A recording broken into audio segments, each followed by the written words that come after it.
Yang saya tidak mengerti, kenapa akhirnya Propam mengatakan Rudiana, bapaknya Eki, ternyata secara kode etik tidak melanggar apapun. Pusing, ya, pusing. Sehingga pada sidang pra-peradilan perdana, Polda Jabar tidak menghadiri kegiatan tersebut. Menegur Polda Jawa Barat. Kemarin kan sidang pra-peradilan pertama, tidak hadir. Minggu depan, seandainya mereka tidak hadir, kita lanjutkan persidangan. Tapi yang rugi di sini siapa? Polda. Nah, Polda, makanya saya datang sini, saya itu sayang loh. Benar, saya sayang sama Polda itu sendiri. Sayang. Jangan sampai nanti mindset dari masyarakat yang enggak. Karena ketidakhadiran gitu. Yang saya tidak mengerti, kenapa akhirnya Propam mengatakan Rudiana, bapaknya Eki, ternyata secara kode etik tidak melanggar apapun. Pusing, ya, pusing. Hotman Paris sebagai kuasa hukum dari keluarga almarhumah Vina. Terima kasih kepada Bapak Kapolri yang telah memerintahkan Propam Mabes Polri untuk semakin memeriksa kasus Vina ini. Kenapa ada perbedaan 2016 dan 2024? Propam Mabes Polri, coba dicek apa yang terjadi di penyidikan 2016. Dua DPO yang di 2024 di dalam BAP disebutkan adalah fiktif, ternyata di BAP di 2016 justru diuraikan secara jelas peranannya. Dialah yang mengantar mayat ke flyover, dia yang memerkosa, dia yang menaik, bahkan motornya pun ada. Jadi ini salah siapa? Oke? Demikian juga Peggy. Peggy katanya dulu di 2016 adalah pelaku. Sekarang di 2024, 5 mengatakan bukan pelaku. Jadi inilah tugas Propam. Apa yang terjadi di penyidikan 2016. Yang saya tidak mengerti, kenapa akhirnya Propam mengatakan Rudiana, bapaknya Eki, ternyata secara kode etik tidak melanggar apapun. Pusing, ya, pusing. Kuasa hukum almarhumah Vina. Bukan Kasat Reskrim dia, kalau nggak salah dia orang narkoba ya, Kanit narkoba. Kasatres gitu. narkoba, iya, mohon maaf, Kasatres ya, narkoba. Kasatres narkoba, dia bukanlah anggota reserse. Iya. Tidak semua Polri berwenang menangkap. Tidak semua anggota reserse berwenang menangkap. Anggota reserse berwenang menangkap kalau bukan tertangkap tangan yang diberi surat perintah. Nah sekarang kalau memang itu Rudiana tidak ada surat perintah melakukan penangkapan dan tertangkap tangan, ya jelas itu salah ya. Kemudian kalau ada surat perintah maka yang salah dua, yang memberi perintah salah, yang melakukan juga. Kuasa hukum Vina, Hotman Paris mengaku tidak paham mengapa Propam mengatakan bahwa Ibtu Rudiana tidak melanggar kode etik. Hotman mengaku geram, lantaran semakin kesini semakin rumit. Setelah sidang pra-peradilan ditunda, karena ketidakhadiran penyidik dari Polda Jawa Barat, pengacara Peggy Setiawan pun juga merasa ada yang janggal belakangan ini. Kuasa hukum Peggy Setiawan mencurigai bahwa ketidakhadiran penyidik Polda Jabar dalam sidang pra-peradilan kasus pembunuhan Vina Cirebon yang dijadwalkan pada Senin lalu adalah hal yang disengaja. Marwan Iswandi, kuasa hukum Peggy Setiawan, mengungkapkan kekecewaannya atas penundaan sidang pra-peradilan kliennya dalam kasus Vina Cirebon.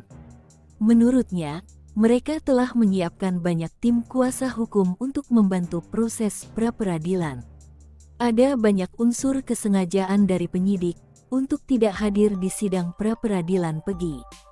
Jika proses ini gugur dan berkas P21, maka pasti banyak pihak yang akan mencurigai adanya kejanggalan dalam perkara Vina Cirebon ini. Hal ini sangat penting agar publik dapat melihat penanganan kasus pembunuhan Vina yang menjadi perhatian besar. Dia juga meminta pihak Polda Jabar, Jawa Barat, agar profesional dan terbuka, supaya pra-peradilan ini berjalan. Jikalau proses ini gugur, dan selanjutnya maju ke sidang pokok perkara, maka Hal ini bisa membuat banyak publik semakin curiga. Kesimpulan terburuknya, publik akan mengira adanya indikasi atau kong kali kong dalam penanganan kasus ini, seolah ada hal yang ditutupi dari pihak aparat penegak hukum. Saya menyampaikan sini, saya minta agar dekat Ketua Kompolnas menegur Polda Jawa Barat.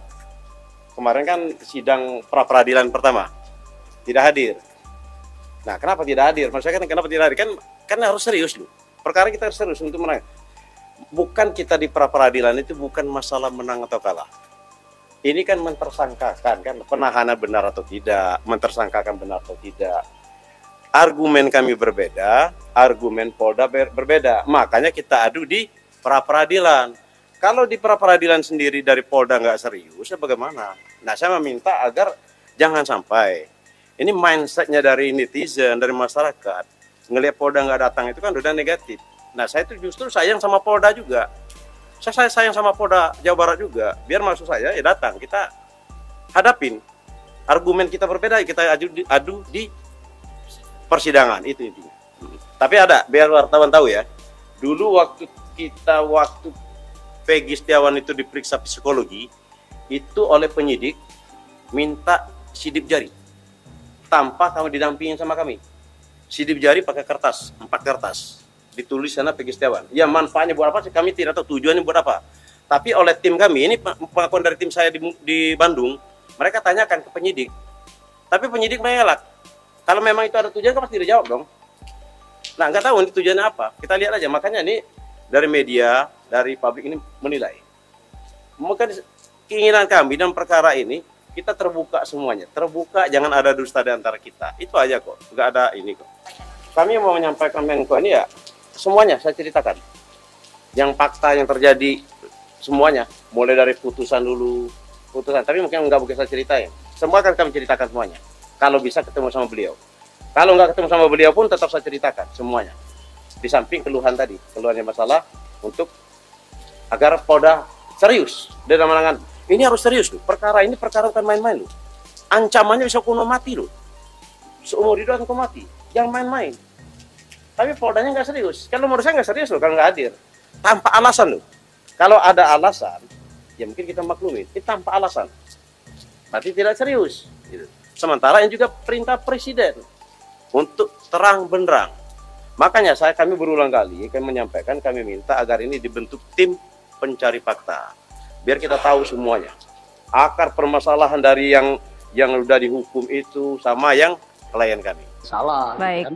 Tapi mari kita tunggu hasil pemeriksaan Rudiatna selaku anggota Polri yang diduga ya. Jadi kita tetap diduga yang diduga melanggar menyalahgunakan kekuasaan, menangkap, menginterogasi, dan sebagainya. Baik. Nah, itu yang kita tunggu. Kalau itu ternyata, dia tidak pernah nangkap dalam kasus ini. Dia tidak pernah menginterogasi. Ya, alhamdulillah. Berarti informasi yang tersebar ke masyarakat yang salah. Oke. Tetapi kalau benar itu dilakukan, daripada seluruh anggota Polri menerima akibat yang jelek, ya tindak saja kita. Nggak rugi kok, masih banyak anggota polisi.